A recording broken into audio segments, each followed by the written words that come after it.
ಇಷ್ಟೆಲ್ಲ ಗೋಲಿಬಾರ್ ಆಯಿತು, ನಿಮ್ಗೆ ಗೊತ್ತುಂಟಲ್ಲ, ಈ ಕಥೆ ಎಲ್ಲ ಹೇಳೋದು ಬೇಡ. ಅದಕ್ಕೆ ಹಿಂದೆ ಯಾರು ಕೈವಾಡಿತ್ತು? 10 ವರ್ಷದಲ್ಲಿ 22 ಹೆಣ ಬಿದ್ದ ನಗರದಲ್ಲಿ ಕುತ್ಕೊಂಡು ಅವ್ರು ಹೇಳುವ ಮಾತಾಯಿತು. ವಿದೇಶಿ ವಿದೇಶಿ ಎದುರಿನವ್ರು ಯಾರೇ ಆಯ್ತಪ್ಪ, ವಿದೇಶಿ ಇದೆ ಅಂತ ಇಟ್ಕೊಳ್ಳಿ. ಅಮಿತ್ ಶಾ ಮತ್ತು ಜೇಮ್ಸ್ ಬಾಂಡ್ 007 ಅಜಿತ್ ದೋವಲ್ ಕಡಲೆಕಾಯಿ ತಿಂತಾ ಇದ್ದಾರಾ? FCRA ಆ್ಯಕ್ಟಿಗೆ ಮೊನ್ನೆ ಇದನ್ನು ತಂದ್ರಲ್ಲ ಅವ್ರ ಅಮೆಂಡ್ಮೆಂಟು ಪಾರ್ಲಿಮೆಂಟಲ್ಲಿ, ವಿದೇಶಿ ಫಂಡ್ಗಳ ಬಗ್ಗೆ ನಿಯಂತ್ರಣ ಇರಲಿಕ್ಕೆ ಕಾನೂನೆಲ್ಲ ತರ್ತಾ ಇದ್ದಾರಲ್ಲ.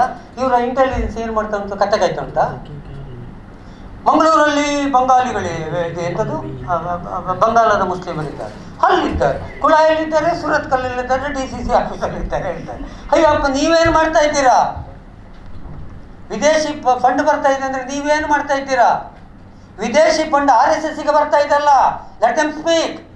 ವಿದೇಶಿ ನೆಲದಿಂದ ಒಂದೇ ₹1 RSSಗೆ ಬಂದಿಲ್ಲ ಅಂತ ಹೇಳಿ ನೋಡೋರು. ಆಗ ನಿಮಗೆ 20 ದೇಶದಲ್ಲಿ ಸ್ವಯಂ ಸೇವಕರ ದಂಡ ಹಿಡ್ಕೊಂಡು 20-30 ದೇಶದಲ್ಲಿ ಎಂಥದ್ದು ಪಥಸಂಚಲನ ಮಾಡುವಾಗ ನಿಮಗೆ ದೇಶ ಪ್ರೇಮ ನೆನಪಾಗೋದಿಲ್ಲ. ಆ ದೇಶಕ್ಕೆ ಹೋಗಿ ಪಥಸಂಚಲನ ಮಾಡೋದಿಲ್ಲ ನೀವು. 40 ದೇಶದಲ್ಲಿ ನಿಮ್ಮ ಸಂಘಟನೆಗಳನ್ನು ನೀವು ರಿಜಿಸ್ಟರ್ ಮಾಡಿಕೊಂಡಿದ್ದೀರಲ್ಲ. ಅದು ವಿದೇಶಿ ನೆಲ ಅಲ್ಲವೋ? ಅದು ವಿದೇಶಿ ಅನ್ನ ಅಲ್ಲವೋ? ಅದು ವಿದೇಶಿ ಗಾಳಿ ಅಲ್ಲವೋ? Mister Dattatreya Hosabale and Madhavji travelling regularly to the abroad countries for what? Who are them? RSSನ ಸಂಘಟನೆಗೆ ಒಂದೇ ಅಲ್ಲ, ರಾಜತಾಂತ್ರಿಕ ವ್ಯಕ್ತಿಗಳನ್ನ ಭೇಟಿ ಆಗ್ತಾ ಇದ್ದಾರಲ್ಲ, how it is and for what? ಆಗ ವಿದೇಶಿಗಳು ಶಕ್ತಿಗಳ ಜೊತೆ ಸಂಬಂಧ ನಮಗೆ ಹೇಳಲಿಕ್ಕಾಗುದಿಲ್ವಾ? ಇರುವುದೇ ವಿದೇಶದಲ್ಲಿ ಮಾತ್ರ ಇವರು. ನಮ್ಮ ಪ್ರಧಾನಿಗಂತರೂ ಭಾರತ ಭೂಮಿಗಿಂತ ಹೆಚ್ಚು ಪ್ರೀತಿ ವಿದೇಶದ ಮೇಲೆ. ಸುದ್ದಿ ಚಾನಲ್, ಕ್ಷಣ ಕ್ಷಣದ ಸುದ್ದಿಗಾಗಿ.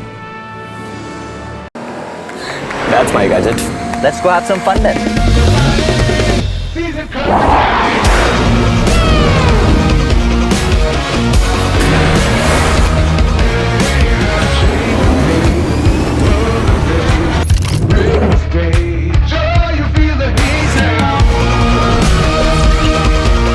Introducing the hot and techy Brezza SCNG. Cool new SCNG tech for a cool new generation.